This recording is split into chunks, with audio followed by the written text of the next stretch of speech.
Hello guys, good evening.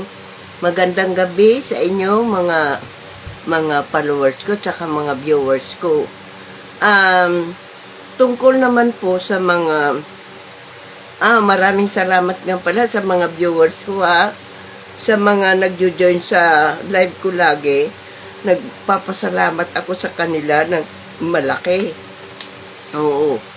Pero yun namang mga viewers ko na ay mga followers ko na mga gifter ko nagbibigay sa akin ng mga gift, maraming gift, ganon. Siyempre, tinatanggap ko rin yan. At nagpapasalamat din ako sa kanila, yung mga nagbibigay sa akin ng gift. Pero yung mga binibigay nyong gift sa akin, pinamamahagi ko rin po yan sa mga walang-wala rin. Hindi po ako naghahangad ng pera. Ang masasabi ko lang po sa inyo ay lagi tayong magsaya. Magsaya tayo sa buhay na ito hanggang tayo nandito sa mundo at kumain tayo ng kailangan natin sa ating katawan.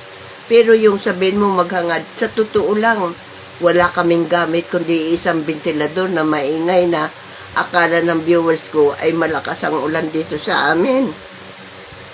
At wala rin kaming mga gamit na mga TV, kung ano-ano pa dyan.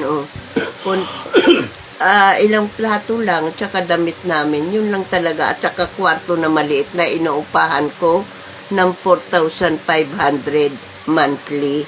Ayun. Ito lang. Yung ikinaupuan kong ito, na sa pagla-live ko, ito na po yung tinutunugan namin mag-ina. Ako, kung mayroon man po akong natatanggap na pera, pinaghati-hati ko po yun sa mga kapuspalad rin at saka sa mga katulad niyan. Minsan, nasunugan dito sa amin, kahit pa paano, nagbibigay po ako. At saka, kung pwede lang, yung pera kasi, mahirap yung pera. Pag nalaman ng tao na may pera ka, nako, di ba? Ako, bumibili lang ako ng dyaryo. Kasi panglagay sa likod ko, dahil pawisin ako, yung likod ko pawisin, ay nabasa ko yung mag-ina, nitong February lang, mag-ina galing sa Japan, umuwi sa kanilang lugar. Tapos, doon sila tumuloy sa kapatid.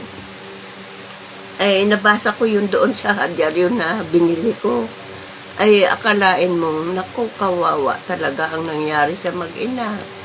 Alam mo, pinag-interesan, may cash sila na dalang pera, 5 million, na pambili daw sana yun ng bahay at saka lupa. Ayun, mismo yung kapatid. Kaya, yung inggit, ako, walang nakakaalam na dito sa pagtitiktok kahit papano nagkakaroon ng pera. Pero yung pera na dumarating sa akin ay pinaghati-hati ko rin sa mga wala dyan, sa mga dating naging mabait sa akin at saka nagbibigay sa akin, yung nagbibigay din ako ng pera sa kanila at sa mga gift, sa mga dyan pinamamahagi ko, kaya wala akong oo, kasi mahirap magtago ng pera, lalo na sa panahon ngayon. Pag nalaman ka na may pera ka, nako, maniwala kayo sa akin. Oo. At saka yung mga kaibigan ko, pupunta sa akin, uutang. Sabi ko, hindi ako nagpapautang ng pera. Bibigyan ko kayo kung mayroon kung pera, pero hindi utang bigay. Hindi utang bigay. Dahil alam mo, sa totoo lang, nung hirap na hirap ang buhay ko sa 500 piso, nakaiyak ako dyan dahil hindi ako nakabayad agad.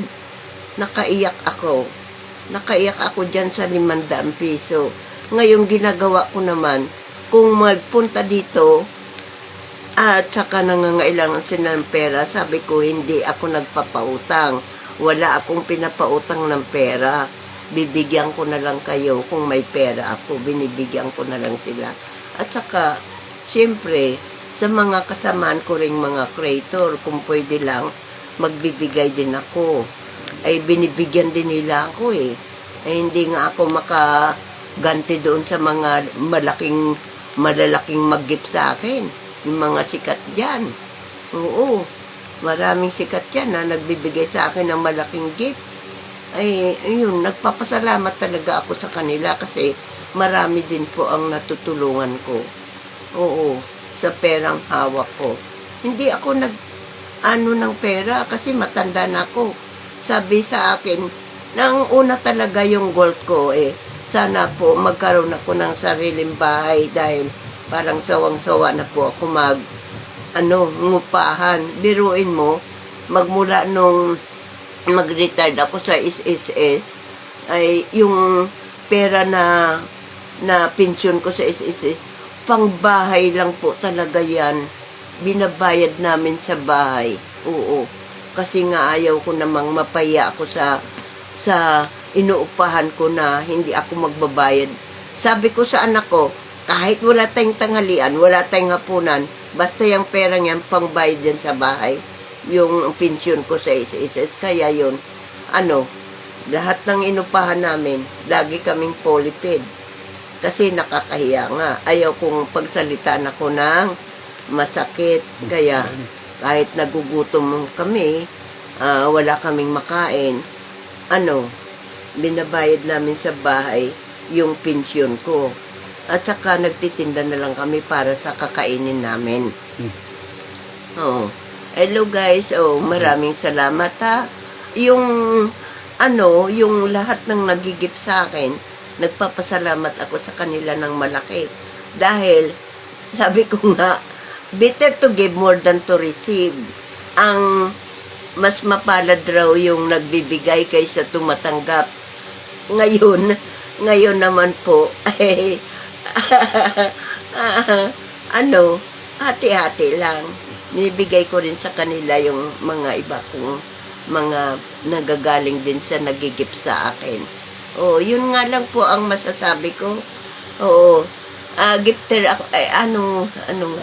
Ano nga anak, number ko?